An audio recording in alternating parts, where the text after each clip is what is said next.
They're saying, well, I definitely don't lean over 60 degrees, but most of us do lean over 15 degrees. That's sort of a natural way to lean over. That's the equivalent of 27 pounds of weight pulling down on your spine, which is almost 2 gallons full of paint. So what I'm going to suggest that you do from now on is you hold the phone up to your eyes. You don't go down to your phone, you bring it up here when you're looking at the phone. Good for your arms anyway, it's good exercise.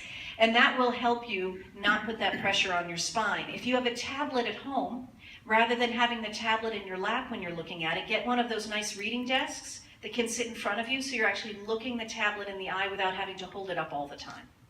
There are obviously some other safety issues with cell phones.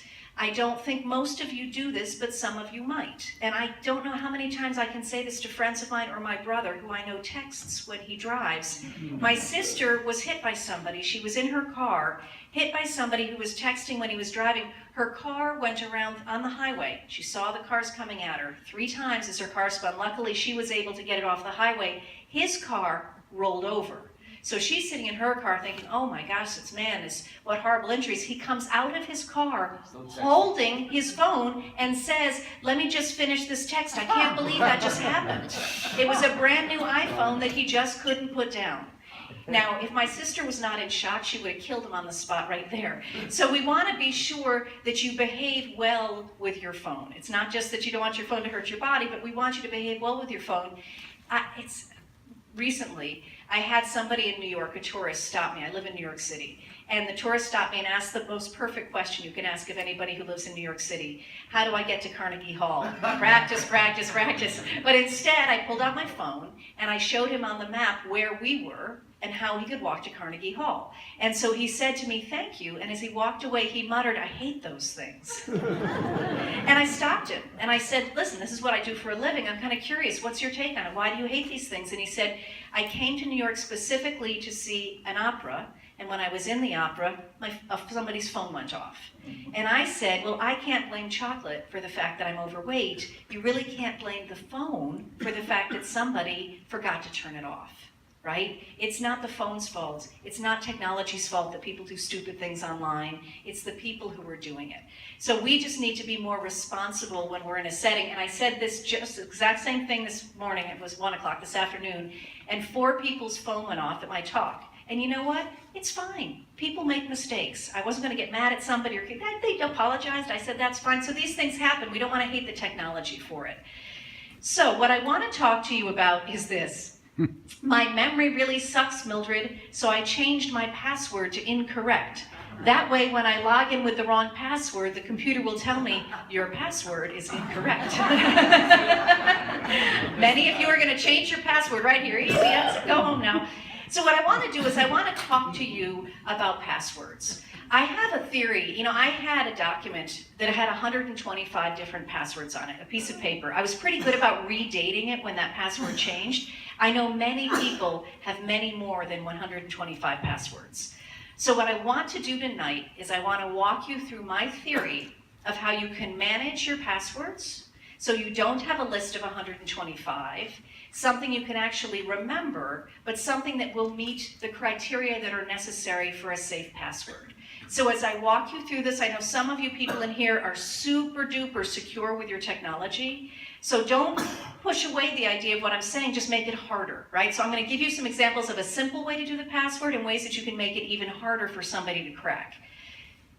95% of passwords, 90% of passwords can be broken in 20 minutes or less. 90%, and that's because people tend to use public information about themselves, the address that you were born at, your kids' names, your anniversary, or you use simple things like the word computer or 123456, which I think was the most popular password in either 2013 or 2014.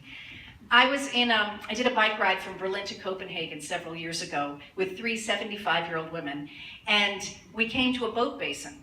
And at the boat basin, there was a public bathroom, which we all needed, but nobody was around and the door was locked, and it had one of those button codes on it. And so we sort of wondered, should we wait or should we go into town and see if we can find a bathroom? And I thought, Abby, this is what you do all the time. 90% of passwords can be broken in 20 minutes or less. Maybe that's true in Germany too. 1, 2, 3, 4, and the door opened. So we all just like something that's easy. So what I'm going to do is, these are the minimums for a safe password. This is actually not for a safe password. This is what websites ask of you. The minimum characters now for most passwords are 8 characters. Happily move forward and use 15, use 27 if you want to, but the minimum that most websites require now is 8. It used to be 6. Your password is going to be a combination of letters and numbers. You're going to have at least one of those letters be capitalized. Some websites, but few of them, require that you put a symbol in. So I wouldn't put a symbol in unless you need to, because most websites won't accept the symbol. You want to make sure that you avoid public information, birth dates, anniversary dates, where you've lived in the past, what your job was, and you want to make sure before you type it in the first time that you've written it down. And that has nothing to do with your age. That's just what happens with people when they're nervous. You know, you think of a good password, you type it, and maybe you type it wrong, and then you can't go back and fix it, and you don't really know what you typed because you didn't write it down first. So I think it's always better to write down the password first, and then type it in. And when you type it in, I use the Columbus method when I'm typing. It's called find the key and land on it, because I only use 3 fingers on this hand and 2 on the other, so I don't type with all 10 fingers. Those of you that do type with 10 fingers, when you're typing the password is the time to use my method. Use 1 finger really methodically and type slowly on the keyboard to make sure you're getting it right. It tends to be that typing in the password is what stymies most people, because maybe you've hit the caps lock key, which is right above the shift key, worst design flaw ever with a keyboard. But if you've done that, your password won't go in correctly. Or you've typed it too quickly. What happened to me the other day, and it made me so empathetic when people get confused, I have had the same password that I use when I turn on my computer in New York and my computer in Connecticut literally for years. So I have typed this password in thousands of times. So there I'm sitting at my computer in Connecticut. I go to type in my password. It doesn't work. I think, okay, I did it too fast. I type it in a second time. It doesn't work. So then I check the caps lock key. It is not on. So I type it in a 3rd time and it doesn't work. And then I actually begin to question myself. Do I know this password? Now, I've done it literally thousands of times, but the computer's got me intimidated because it's not working. So I decide, thank goodness, to look up and watch the little circles that represent every time I'm typing. And I hit the first key and I see a circle, and then I go to hit the second key and there's no circle. The I key on my keyboard was no longer working. I had spilled orange juice on my keyboard the night before and hadn't realized that I had damaged the keyboard. So I would have been, if I hadn't noticed that I wasn't making a circle, I could have sat there for hours thinking I was losing my mind. Luckily, I had a spare keyboard and I hooked it up. Why do they use that?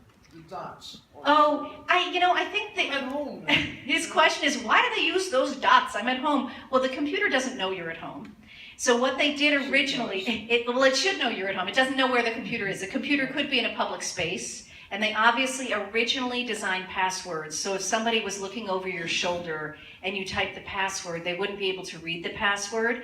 Now with smartphones, because you're more apt to make a mistake when you're typing, you actually see, very briefly, you can see the letter or the number. I wish they would do that now with computers, but as usual, I'm not designing it. It would work much better if I did. There are a few sites that ask the question, do you want to see the letters that you're putting in? Yes, there are some sites that actually let you choose to see the letters, which is a godsend when it happens. So here's my theory. Now we see the minimum requirements for a password. So now let's talk about my theory with passwords. I think what you need to do is create one core password. That one core password is going to meet these requirements, and that's going to be the password that you use for all of your email accounts. I have many email accounts. Some of you may just have one. I think everybody should have 2, so that you have one you use for family and friends and one that you use when you shop online, so all the junk mail goes to the secondary one. But however many email accounts you have, you're going to use this core password for your email accounts. And if one account gets compromised, you're just going to change all of the accounts when you change that one account. Then, if you choose to bank online, you're going to take that core password and you're going to build off of it, but not have it be the same, so that you don't have to remember your online password. It's going to have a relationship with your core password. And then I'm going to show you a trick so that you can use the core password and have it be unique for every website that you use it on, and it will be different than what it is for your email. So hang in there with me. This is all printed on the handout. If you came in late and you didn't get a handout after the talk, because you don't need them now, you can come up and there are plenty of handouts for you to take. So it's all printed on the handout. It's all in this thing on, but let's walk through it together. So, you can name her anything you want, but be sure it's something you can remember. You'll be using it as a security question for the rest of your life. Yes, it's true. That happens all the time. But we're not using something like that for this because we're not using public information. So let me break down these 3 passwords. You can sort of see how I came upon them. You will remember, I am sure, the name of the first person you kissed, or what you like to eat the most, or what you like to spend money on the most. There's something in your life that you'll never forget that has nothing to do with public information. In my case, I like to spend money on shoes. And if you haven't seen my shoes and you can't see them now because of the table, I'll show them to you later. They're adorable. So I like to spend money on shoes. So the first password is great shoes. GR, the number 8 makes the word great. And then after that is the word shoes. Now you'll notice that the 2 S's are underlined. When you write down your password that first time, I want you to underline whatever are the capital letters that you've chosen, because some of them are hard to distinguish at any point, but a lot of them are hard to distinguish later on. So to make it so that you remember, I want you to underline any of those capital letters, which is what I did there. That is not the letter O. When I write a slash through it, that means it is a 0. So when you choose a 0 in your password, when you're writing it down, just distinguish it by putting a slash through it. So you don't have to wonder whether it's the letter O or the number 0. And when you do a 1, put a hook on the top and a platform on the bottom so you don't mistake it for an L when you look at it. So the first password is great shoes. You could have great anything you want. The second password says don't forget when you read it. The 4 is for the word for, and we just flipped around the E to a 3 in don't forget. The last one is a little bit more obscure, and remember, I'm saying that you need to build on this idea to be as secure as you want it to be. My dad wrote children's books when I was growing up. I'll never forget that. And so this is kids' books backwards, right? I'll never forget what his profession was. It's kids, and so you see that those are 2 zeros because they have the slash in them, and the 2 K's are underlined because they're capitalized. So your job is to go home and sit down with a piece of paper and say, what is a password that fulfills this idea of all of those criteria with the 8 characters and the letters and numbers and the capital letters, that is something I'll never forget, but that isn't public information, that sort of is using this creative method to create the password. That's the first phase of your passwords. Yes? Once you capitalize a letter, do you need to capitalize the second use of that letter? No, it's a great question. He said, once you capitalize one letter, do you need to capitalize a second time? I did it in both cases because that's how I can remember. I don't want to remember which S is capitalized. So if there are 2 S's, if there are 2 same letters, I always capitalize both of them in my password. That's my own little method, so I don't have to figure out which one is capitalized. Yes? How do you put the slash line through that 0? It's so interesting. When you won't be typing it, you'll be writing it. His question was, how do you put the slash through the O? You won't be typing the O because you're actually writing down your password, but you can find that O with the slash in it if you go into the symbols when you're in Microsoft Word. And if you want to learn how to do that, you can send me an email and I'll send you the steps. It becomes a pain in the neck. Well, but you don't need to type that because your keyboard has the number 0. So if 0 is what you've chosen for your password, you're not typing the O with the slash, you're typing the number 0. It's only purely to show you how you should be writing it down on a piece of paper because the keyboard distinguishes between the letter O and the number 0. So you don't ever have to worry about learning how to do the symbols or anything like that. So now we've got our core password, right? Now I want to bank online. I don't want to use great shoes, which is my core password in this instance. I don't want to use great shoes when I'm banking online. So I want to think of something that it will remind me of, but that won't be the same thing, so it's as safe as it can be. And I'm choosing to have my password when I bank online be high heels, right? Great shoes, high heels. In the case of high heels, both H's are capitalized, and I take the E's and I turn them around to 3's. So that would be my, and again, it's not 15 characters and it's not 27 letters, because if it was 27 letters, it'd be too hard for me to explain to you. But if you're creating a password for banking online, you probably want to have it be more than 8 characters long. But just for this example, great shoes is the core password and high heels is the online password. So we've accomplished 2 of the 3 passwords I talked about, right? Core password, online banking, and now I want to show you how you're going to take the core password, great shoes, and you're going to be able to use it for every other website, but it will be unique for every website. Website addresses never change, right? Amazon's not going to suddenly change their website address to something else because they want you to keep finding them. The U.S. Postal Service's website is USPS. It's never going to change because they want you to find them. United Airlines, it goes on and on. Website addresses don't change. We're going to take advantage of the consistency of a website address, and what we're going to do is we're going to pick 2 positions in a website address and pull the letters from the website address and put them into the password. So let me show you how to do that, because I know at the moment it's a little hard to conceptualize, but you'll get it. Here we have my core password is great shoes. The website we're visiting happens to be my website, which is askabbystokes.com. That address will never change. So what if, like Harriet the Spy, I've created a trick? I'm going to take the first 2 letters of the website and I'm going to insert them in 2 specific positions in the password. So to make it simple, I'm just going to take the first 2 letters in this case to show you. So A, S are the first 2 letters. I'm going to take my core password, I'm going to put the letter A at the beginning of it and the letter S at the end of it, right? So now, if we go to Amazon, I'm going to use the same trick because Amazon's website is never changing. So I'm going to take the first 2 letters of Amazon for my Amazon password. I'm going to put the first letter at the first position and the second letter at the last position. So if that was my trick, all I would have to do is say, what are the first 2 letters of the website and what are the 2 positions I always put them in with my password. Let's make it a little bit more difficult, all right? So instead of it being the first 2 letters, let's make it the last 2 letters. So we're going to take the last 2 letters and we're going to take the E, which is the second to last letter, and maybe we're going to insert it in the second position. And we're going to take the S, which is the last letter, and we're going to put it in the last position. Whatever works for you as far as which letters you're taking, the positions that they're in, and where you put them. So if we use this theory with Amazon, it would be the O and the N. I would take the O, which is the second to last letter, and put it in the second position, and I take the N and I put it in the last position.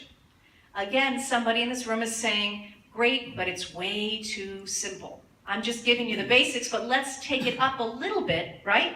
What if instead of using letters, we use the numerical designation for the letter? So we're back to Ask Abby Stokes, same core password, great shoes. Ask Abby Stokes, we're using the first 2 letters, always going to be the first 2 positions, and if we're using this trick. A is the number 1 in the alphabet, and S is number 19. So I would insert 1 and 19 in my 2 chosen positions. So let's do it with Amazon. Again, core password's the same, it's great shoes. Amazon starts with AM, so the numerical designation is 1 and 13. And I would put them in the same position in every password. So this is on the piece of paper that you either had on your chair or you'll get after the talk. It's also in a whole chapter on security in the book.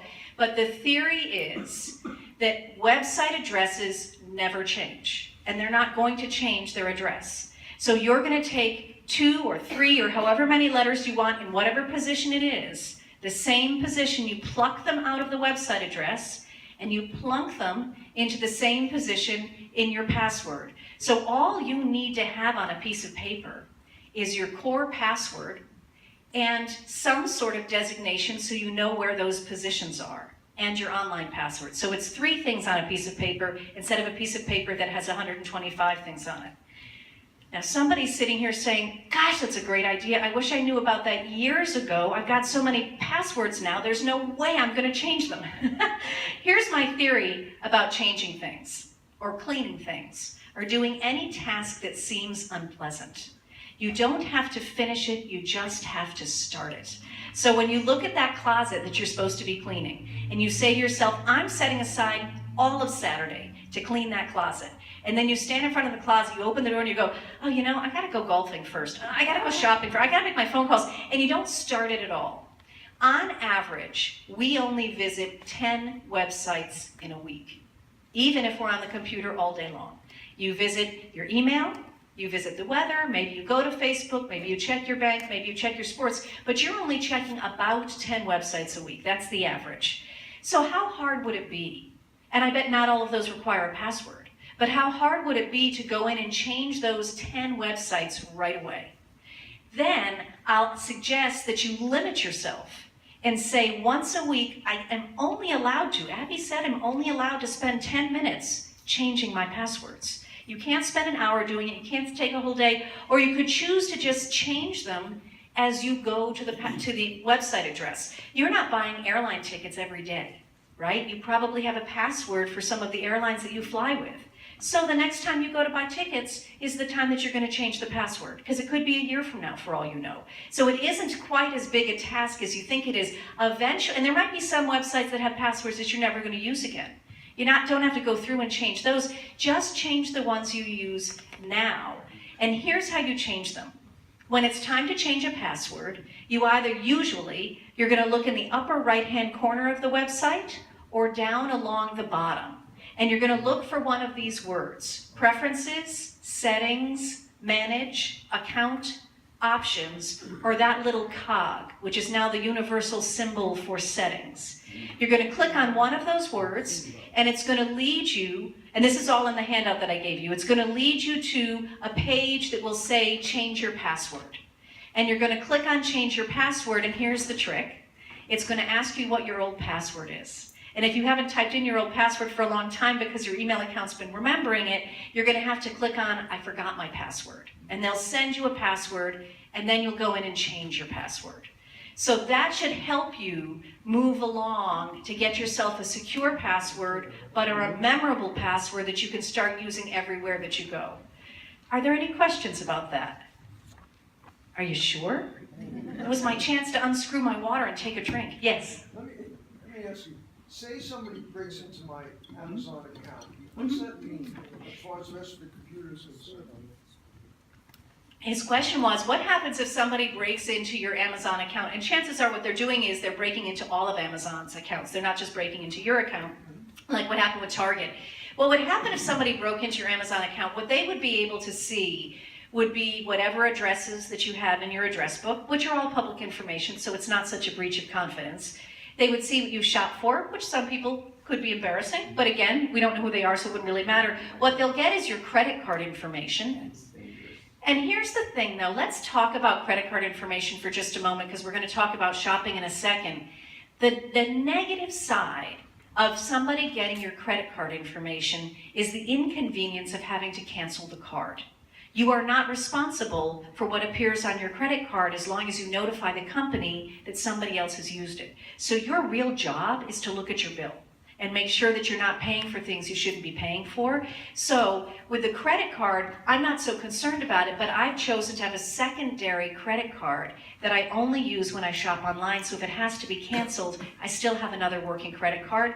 The other thing that they could do is they could end up seeing everybody's password on Amazon, which is why you don't want to have it be the exact same password that you use for other sites. So when somebody's hacking into something, they're usually looking for three things. They're either looking for credit card information to see how many things they can buy with anybody's credit card information. They're looking for people's social security numbers, if that's the kind of site they're breaking into. That's the bugaboo. It's your social security number that leads to identity theft, not your credit card and not your password. It's your social security number. So it shouldn't be in your wallet right now. It's on your Medicare card. You should leave your insurance card at home. God forbid you get hit by a bus, they will service you at the hospital until somebody's able to give them your information with your Medicare card. You shouldn't have your, when I grew up, I had to memorize my social security number when I was 13 years old. I couldn't leave the house till I memorized it, and I carried that card on me everywhere I went. It is hard to break that pattern, but that is where identity theft happens.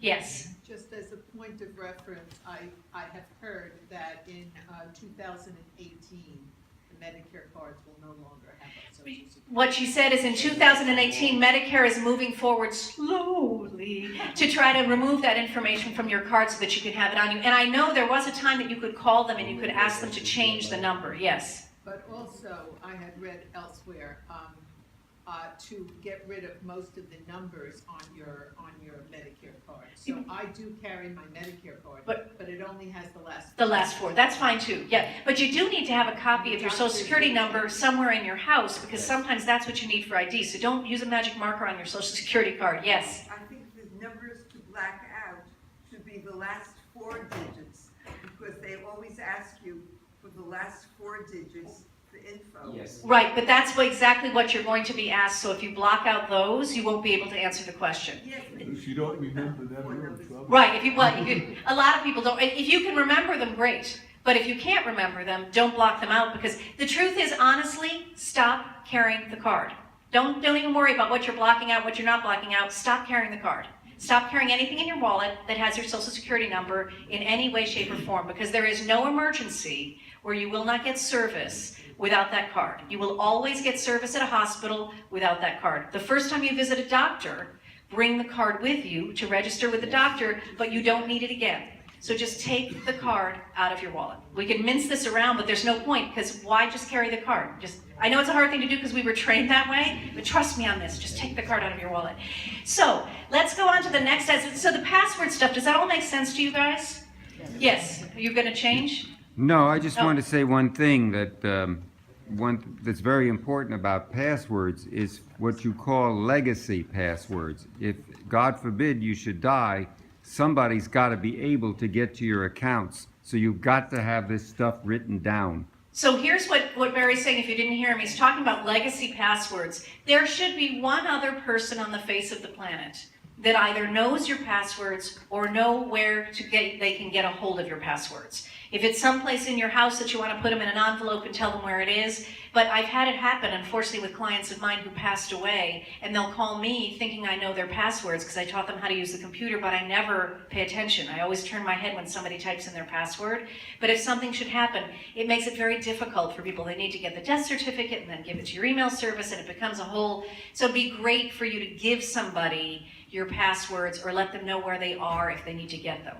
Yes? Yeah, but passwords sometimes change every day, or they get new ones continuously. Right, so he said passwords change every day, then you're going to keep the person informed. The point with what I'm suggesting is that you don't change your passwords every day. You come up with the core password, and that's what you're using throughout. Let's move on in the interest of time, and any other questions about passwords I will answer for you afterwards, because there's lots of other security stuff that you need to learn about.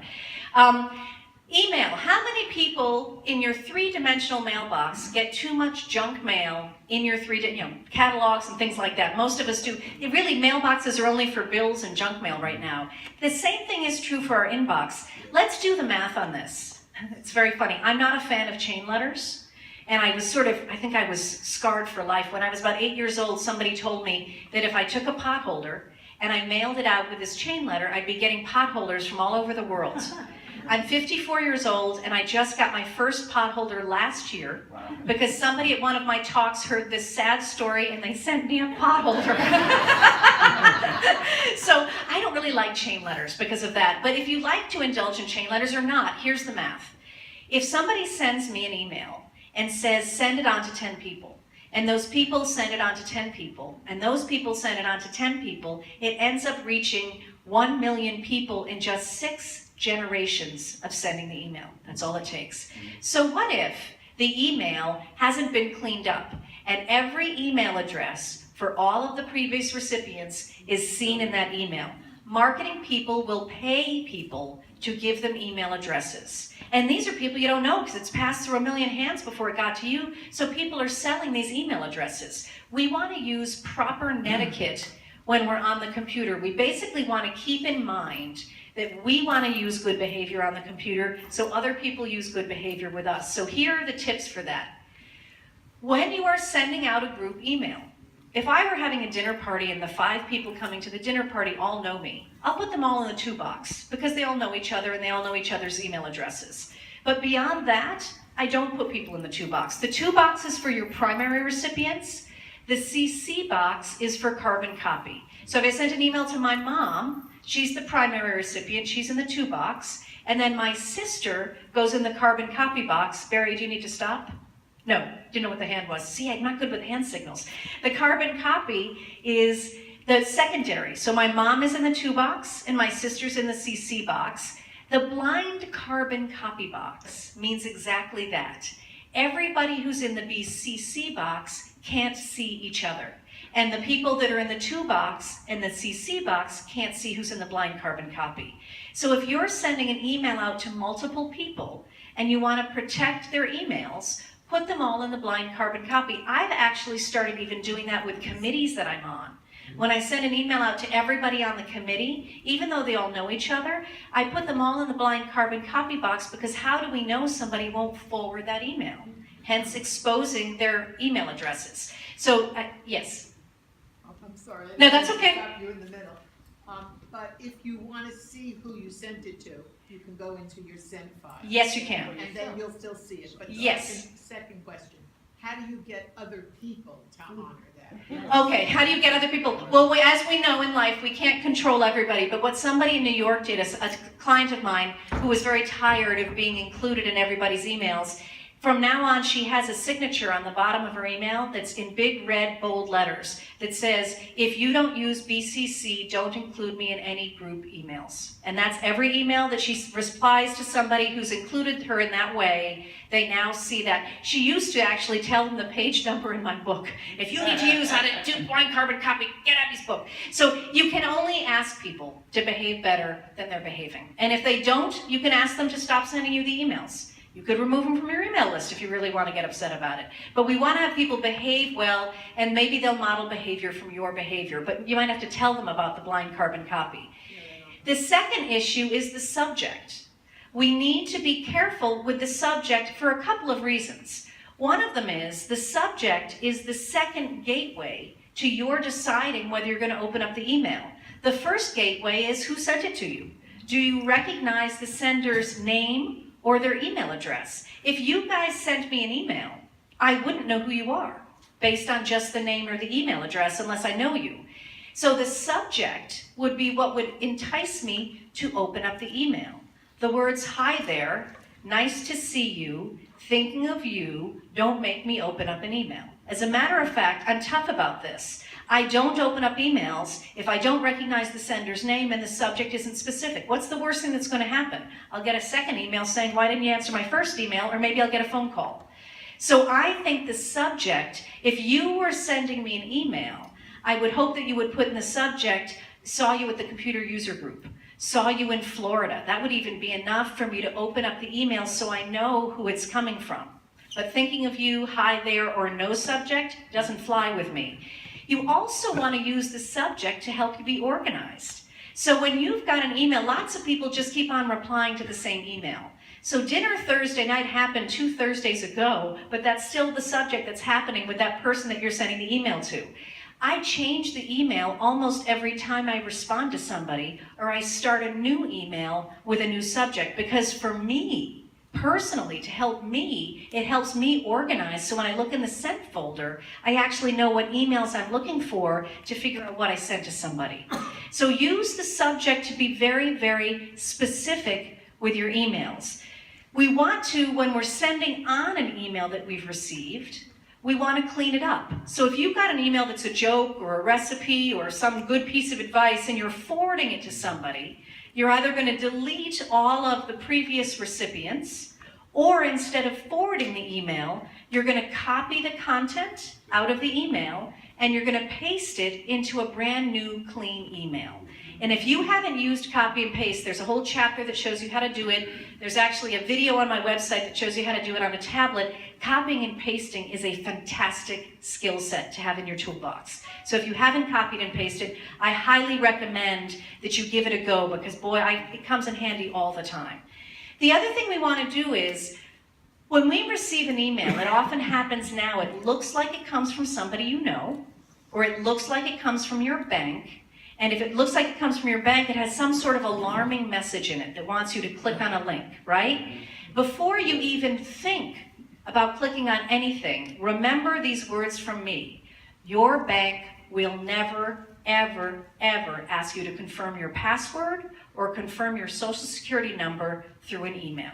They'll never do it. But more important than that, when you receive the email from your email service that says security alert, your email's been compromised or you've run out of memory, before you do anything, move your mouse up to the name that it came from, might say Yahoo Services. Move your mouse up and actually read the email address of the sender, because the email address of the sender may show you that it has absolutely nothing to do with your bank or your email service, or may not be the email of the person that looks like they sent it to you. All they're doing is putting a name on it. That's an easy thing to do, but they're actually sending it from a different email address. I have a blog on my website, and I show this. If you want to look at the website, you can read the blog, and it shows you examples of where I moved my mouse up, and the sender was actually entirely different than who you thought it was. The other thing you want to do is you get an email that does look like it comes from a friend of yours. The subject is, benign, not specific, so why did you open it? You did. But in the body of the email, it says something about either a body part getting bigger or smaller. That's usually what it does. But it gets our curiosity, doesn't it? And so we click on it. What I do with my mother, because I don't want her to fall prey to that, my mother really only gets emails from me nowadays. Every email to my mother is very specific. Every email opens with the words Dear M for Dear Mom, and it ends with ML for much love, comma, P for peach, which is what she calls me. So my mother will never wonder if an email that has an attachment or has some kind of embedded link is actually coming from me, because she can identify what emails are from me like that. So get in the habit with your friends and family that you email regularly to do something in the email that lets them recognize that the email is actually coming from you. That's a good habit to get into. In real life, in your three-dimensional life, you are very wise, and you don't put up with any baloney. So if the phone rang at your house and somebody said, I'm from Bank of America and your checking account is overdrawn, can you confirm your social security number with me? You wouldn't do it in a million years, right? When it comes to computers, it's different. I have a theory that digital immigrants, by their nature, are more polite because they're intimidated by the technology, because they think the technology is usually right because it knows more than they do. So that's why when you get a phone call from somebody who says they're from Microsoft and something's happened to your computer and can they access it, sometimes people let them. It will never be that Microsoft calls you at home. Microsoft doesn't know what the heck is going on with your computer. They don't know anything about your computer other than that you gave them money and they're really grateful for your money, right? So any of those phone calls are coming from nowhere. You need to use the same discrimination that you use in your three-dimensional life with your cyber life, but be empowered by it. It's so interesting to me. When you locked your door tonight, when you came here, you didn't lock your door and sort of back away from it going, ooh, I hope that works. You locked your door and you went, good, I locked my door. My stuff is as safe as it's going to be. It's as safe as it is every day. I feel good about that.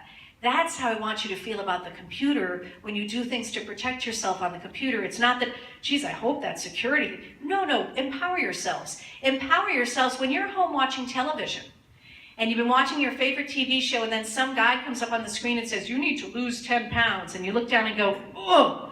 And then you go to the kitchen and you get a bag of potato chips and you come back to watch the show because you know that he doesn't know that you need to lose 10 pounds. It's just really good marketing, right? He's guessing that you probably need to lose 10 pounds and that you'll buy whatever product it is that they're selling. I have a mosquito over here. That's exactly what's happening on the internet. You're looking at something on the screen and something pops up and says, you need more security on your computer, or you need more storage on your computer. How the heck does that website know that? They don't. It's a pop-up ad most of the time. Your Adobe Acrobat needs to be updated. It's a pop-up ad. It may be true, but have you had a problem with your Adobe opening? No. If you have had a problem, don't click on the ad anyway. Go to Adobe's website, the same way you'd go to the bank. Go to Adobe's website and see what they say when you ask them to download the latest version, right? If you have a moment of thinking maybe it does need to be updated, but I'm not sure, that's what I refer to as a should I moment. If with a computer, you're asking the words, should I update this? Should I click on this pop-up ad? By virtue of asking the question, it means you don't know the answer. So why would the answer ever be yes, do it? With a computer, and only with a computer, if you're saying should I, the answer is no, because by virtue of asking the question, you don't know the answer. But after you've said, I'm not going to update it right now because I'm not sure whether I should or not, then you're going to ask somebody who knows better.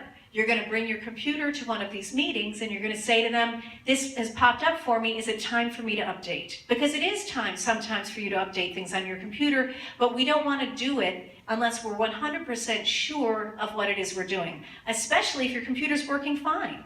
If it's not working too slowly and everything's opening up, don't take the bait to upgrade anything until you've asked somebody about it. So the answer to the word should I is no on the computer, unless somebody has confirmed for you that you should be doing it. Does that make sense for all you guys? Are there any questions? I see. If you have an HP computer and all of a sudden a pop-up comes on, HP has something to upgrade, you're saying not to.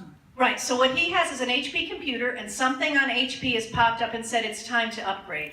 It may be that it is from HP and that they do have something to upgrade, and often those are called patches, and that's because the computer manufacturers come up with something that's wrong that they want to improve upon. As long as you know it's from HP and it's not a pop-up ad that's coming up on the website, then you can do it. But if you have a question, it's a perfect time to show somebody else who understands computers better than you do to identify. Once you've identified where the real upgrades happen, which is usually along the bottom of your computer, when things pop up there, usually it's okay. But again, I don't want to give you the blanket statement of that because I think somebody who knows the computer better should look at it and confirm for you. Once they've confirmed, yes, every time that happens, you can do it, then from that point forward, you should do it.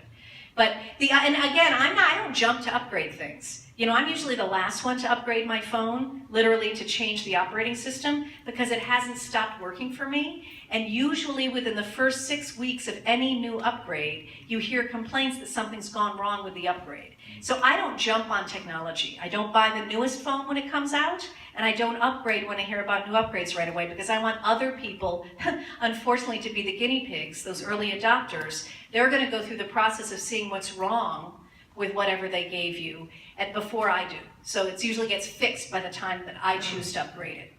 Does that make sense to you guys? Great. Okay, so he has Wi-Fi, says the three little birds about the one bird by himself. One of the areas that's new to most of us is using our technology in a wireless setting. So Wi-Fi is when you're at Starbucks, or you're at an airport, or you're at the library, and you're able to connect wirelessly. Remember with Watergate, they had to break into the hotel, they had to break into the hotel rooms, and they had to put bugs on the telephones in order to get their information. It doesn't have to happen that way now because so much information is literally passing through the air in front of us. I'm not saying that to scare you, that's just what the technology is, but we need to be realistic with our paranoia. If I rob a small bank in a small town, I'll get a small return on what I'm stealing. If I rob a big bank in a big city, I'll get a big return on what I'm stealing, and in both cases, the jail time's the same. So which am I going to go for? The big bank, right? Because if I don't get caught, I'm going to get more money out of it. So if I am somebody who's going to hack into a signal, which is a federal offense, we want to be sure that we're hacking something that's really worthy. Are they going to sit in my driveway in Connecticut and try to punch into my Wi-Fi? Certainly not my driveway. Maybe you're much more important than I am and much more interesting, but they're not going to do mine. Are they going to punch into the local library, which offers free Wi-Fi, and try to snag a bunch of people who sit in the library all day? Not the greatest target that I can think of. Where will it be most likely that somebody's going to hack into computers? At an airport. At an airport where they can sit anonymously all day and nobody notices. They're sitting there for hours and hours, and tens of thousands of people walk by them, and some people are spending an awful lot of money on first-class airline tickets. So you can be selective about where you up the ante on your security when you're using Wi-Fi, but in a general way, just don't bank online when you're connected via Wi-Fi, unless it's in your own home with your password activated. Don't use your credit card when you're on the computer or whatever handheld device you have when you're using the Wi-Fi, unless you're in your own home. That's the easiest way to look at it. But I don't want you to be paranoid in your own home, because it is so unlikely that somebody's going to single out one person to do this as opposed to whatever they can do with a group of people in a big environment like an airport. Any questions about that? Okay, so let's move on to prehistoric Googling. I used to love those things in the library. They really were my favorite thing. I actually have a set in my house. When the library stopped using them, they auctioned them off and I bought one. So one of the handouts I gave you was a handout about the passwords. One of the handouts that I gave you, and again, you can get it afterwards, it's over here, is a handout with 200 websites broken down by category. You all have crossed the digital divide. I would just argue that you're hanging out on the shoreline and not going into the deep woods, right? That's that statistic about you're visiting only 10 websites in a week. The truth is, websites are a visual language, and we need to keep supple about how we can understand the navigation of websites. So if you're visiting the same 10 websites week after week, you're very comfortable. You're very at home with those websites. And the moment something changes is when my phone rings. When Yahoo changes something with their email, I can't figure out how to do it. What I would suggest to you is you take that list of 200 websites and you make a point once a week of visiting a new website. It may not be a web, you may never go back to that website again, but I want you to visit a new website once a week so that you remain agile with this language that's on the internet. Because websites are always evolving. The first website I went to didn't have pictures. It didn't have different font colors. It certainly didn't have music and movies. Now websites keep changing and they keep evolving, and I want you to be able to evolve with them. And the way you evolve with them is making a point of visiting a different website. My mother, when a new car would be bought in our family, some of you heard the story, my mom would make us keep the old car for 2 weeks. And she'd drive the old car to the A&P parking lot, and then she'd get in the new car and drive around for about 5 minutes until she got panicky, and then she'd get in the old car and drive home. It probably wasn't the best thing for us to indulge her fear that way, but we did for about 2 weeks, and then she got settled in, and then she drove the new car away. I want you to do that not with the old car. I want you to use the new car once a week and just get used to what websites are looking like. So that's what that second handout is for you. Let's talk about shopping online. This is Amazon. This is where you sign into Amazon. You're going to use your secondary email address, and you're going to use whatever it is that your clue is with your core password, and whatever letters you take in the position from Amazon and put into your core password, that's what you're going to put there. If you choose to shop online, and I say if, because nobody should ever do anything they're not comfortable doing. So if you don't want to shop online, for heaven's sake, I don't care how many things your sister buys online, don't shop online. There are nice brick and mortar stores locally that would love to have your business and would be very happy if you're not shopping online. But if you choose to shop online, I want you to have some security measures. We talked about the credit card.